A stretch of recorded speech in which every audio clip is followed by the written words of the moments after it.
Welcome, sovereign souls and friends of the light, and thank you so much for joining me in this reading.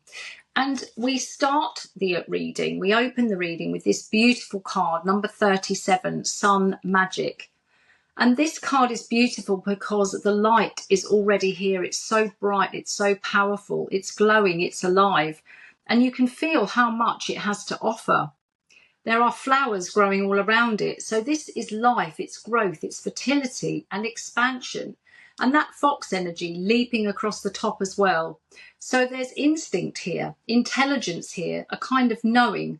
This is not empty energy. This is gifted energy. This is light energy that has something to give and give to us all. But the light is in the jar, it's contained.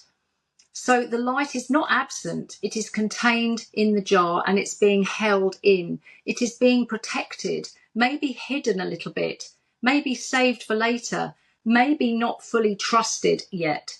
So straight away, the message is that the gifts are there, the energy, the warmth is there, the power is there, but it's not fully being released into the world. And I wonder why not? And that takes us straight into the rot and decay card. Number 31, reducing to 4. So we move from this glowing living light into this 4 contained structure, stability and foundation, but also something held in place. And the message on this card says it exactly. It festers when left in the shadows. Bring it to life by giving it away. So we need to give our light away. We need to allow other people to see it. Now, these two cards are speaking directly to each other. It's almost like night and day. It's light and decay. The light is there in Sun Magic, but it's being contained. And because it's being contained, because it's not being voiced and not being shared, and it's not being given room to breathe, it starts to rot. Not because the gifts are wrong. There's nothing wrong, but because they are being kept in the dark. And you can see that in rot and decay. She is surrounded by beauty. The flowers are there, the butterfly is there, she's evolved, she has potential for transformation, but her sight is covered, her truth is covered, and she is still holding on to something that is already dead. So the energy is not flowing, it is sitting like a stagnant pond. It is being held. And when an energy is being held and it stays around too long, it starts to decay. So already the reading is saying something really clear, that you have the light, you have the gifts, you have something beautiful and alive in you. But if you keep it contained, if you keep it hidden, if you keep it in the jar because you are frightened to release it, you are frightened of what people think, you don't let it move. So what happens? It starts to create heaviness. It starts to block the very thing that it was meant to become. It gets stuck, it gets dark, it gets heavy. And that's why we move into this very important card, the 7 of Wands. This is where the energy finally starts to move. This is a fire energy. It's not just a defense card. This is about renewal, resilience and rebirth. This is the Phoenix Rising, which is the card that was placed upon it. So now the light that was contained, now that energy that was starting to fester because it was held back, reaches a point where it cannot stay there anymore. Something rises, something pushes upwards. Something in you says, I can't do this anymore. This is enough. I can't hold back. And that's the fire energy as the moon goes into Leo this very week. And this is courage, visibility, heat and identity, but it is not soft fire. It is a fire that has been through something. It is a fire that's had to survive being contained. It's a fire that has had to survive being doubted and hidden and pressed down. And now it rises. So the 7 of Wands here is the moment when you stop just holding the light in the jar and start actually moving it forward. It is the movement where resilience becomes action. It is the moment where rebirth stops being an idea and starts becoming a lived energy. She's holding her ground, yes. More than that, so much more than that. She is claiming her ground. She is putting her stakes in the ground. She is not staying in the shadows. She's lighting up the area around her. I'm not letting this sit and die in me. I am not letting this beautiful energy rot just because I'm afraid to bring it out. So this Seven of Wands is the ignition point. It is the phoenix rising from the ashes of that rot and decay energy. It is the first real push forward in the reading. It is what takes this from hidden potential into active momentum, and it leads beautifully into the Seven of Pentacles, because now the fire meets earth. Now the rising meets the building. Now the breakthrough meets the tending. And here she is tending that energy, which is now transformed into something real. Now we have two sevens together, and that's really important when two cards double up like that. The numbers double up because 7 is a spiritual number. It is a testing number.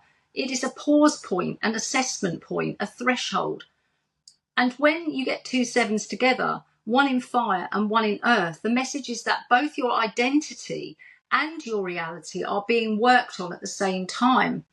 So the Seven of Wands is the inner and energetic rise, and the courage, the resilience, the reclaiming. The Seven of Pentacles is what happens next when that energy starts to become something real, something tangible, something you can really grow and tend to and nurture and look after and water and wait for. As she is tending to it right now, she is watering it, she is staying with it. It is still very tentative, yes. It is still very careful and fragile. She's not suddenly at full speed. So now she is tending to it. Now she is watering it. Now she is staying with it. It is still tentative, yes. It is still careful. She's not suddenly at full speed. But the difference is that now the light is no longer locked away. Now it is being tested in the real world. Now it is being nurtured. Now it is being given time, attention, care, soil, and patience. So those two sevens together, they really are important. They're an important part of the reading because the first seven says rise. The second seven says now grow. The first says reclaim your fire. And the second says build it into something solid. Fire and earth together, spirit and form together, courage and patience together. And once that happens, once the light is not just rising, but it's being tended, being trusted, being grown, being transmuted, then we move into the amazing water, emotional energy, which completes it, the Nine of Cups, because this is so beautiful. This is the wish card. This is emotional fulfillment. This is the water that grows those beautiful energies. This is satisfaction. This is that feeling of something filling up, of something landing, of something starting to feel real in the heart as well as in the world. So the energy has gone from contained to festering to rising to growing, and now it's flowing. And you can see how much in flow it is. And that is what the Nine of Cups gives the reading. Flow, ease, fulfillment, water to nurture and grow the plants. A sense of, yeah, this is working now. This is really moving forward. The cups are filling. The emotional body is catching up with what the soul already knew it needed to do. And then it takes us beautifully into the world energy. 21 reducing to 3, that amazing completion, expansion energy. It's not a dead ending anymore. It's completion because it opens into that expansion. Because as I say, 3 is expression, growth, communication, movement outward. So once what was contained in the jar is now grown into the world. What was once hidden is now visible. What was once being held back is now completing a cycle and stepping into a whole new chapter. So the world here is major expansion. It's the cycle of growth coming back round. It's everything moving around again. It's the life opening. It's the gifts no longer being contained or doubted or cautiously tested, but fully entering a bigger field, a bigger reality, a bigger chapter. And this is why the anchor card at the end comes out as concern 33, because now it's real. And this is where it all links together. you have a man sitting here at the table, suited, eyes closed, looking concerned, like he's really contemplating something. He's deep in thought. But there is a peace lily on the table. So even here, even in this concern, there is growth, there is peace, there is life, there is manifestation. And 33 is not a random number. It is the master builder energy. It is a legacy energy. It is a manifestation energy. It is something significant taking form. So you may ask, well, why is he concerned then? What's his problem? Well, the wish is now real enough to matter. The expansion is now real enough to carry the weight and the responsibility. So the thing that was once just contained in a jar, the gift, just a hidden light, just a rising phoenix, is now becoming something that has shape, form, consequence, legacy even. So this is the concern. The concern is in his mind, realizing that this is happening now. This is the air energy. This is the mental energy that completes the 4 elements. This is not just potential now. This is not just a private dream. This is not just a gift I keep to myself in a jar. This is something that is now growing in the real world. Something I can build, something I can hold, something I can be known for. How amazing. And that links all the way back to the light in the jar from the Sun Magic card. It's the same life that ends up on the table in front of him as the peace lily, the thing that would have festered in the rot and decay if it had stayed hidden.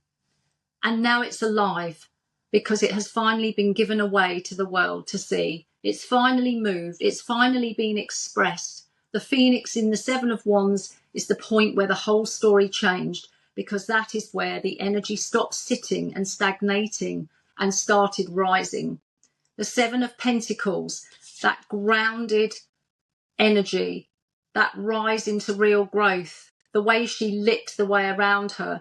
The 9 of Cups, the water that nurtures the plants, that filled her up with hope and emotion, and the world expanding it into a huger, bigger reality, a huge and big reality. And concern 33 now builds it even more. We now have to hold it and understand it and see what really needs to happen going forward. So if this message found you, it was meant for you. If something in this reading really resonated, I'd love to hear from you. Feel free to share in the comments what stood out for you, and let me know your star sign or where you're watching it from. And please, I would be really grateful if you would subscribe and stay connected to the Crown Code. And please don't forget to keep wearing your crowns.